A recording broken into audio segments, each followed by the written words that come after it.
ये ग्रेप्स हैं।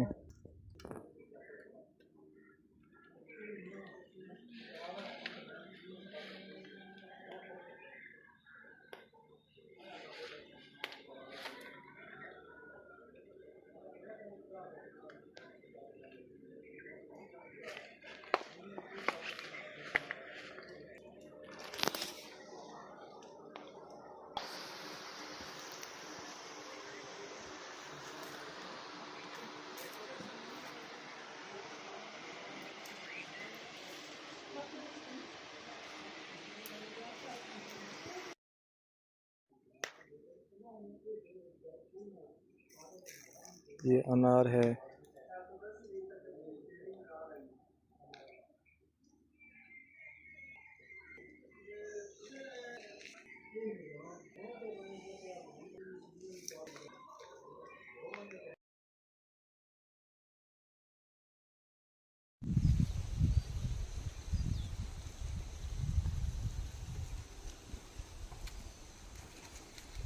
अब मुला उखालोमै सिन्की हाल्नुको लागि यहाँनिर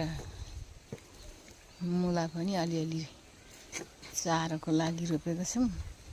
पत्ता चाहिँ सुँगुरलाई चारो, भैँसीलाई चारो। अब अलिअलि सानो सानो छ सिन्की। ल यहाँ कृषि कारखाना यस्तै छ। सम्पूर्णमा नमस्ते।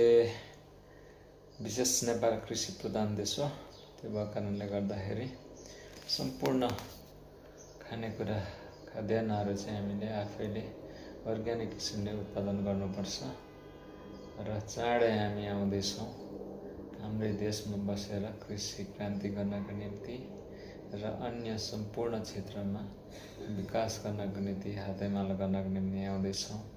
6 दिन पेटको लागि र 1 दिन देशको लागि। जय देश, जय माटो, जय स्वाभिमान।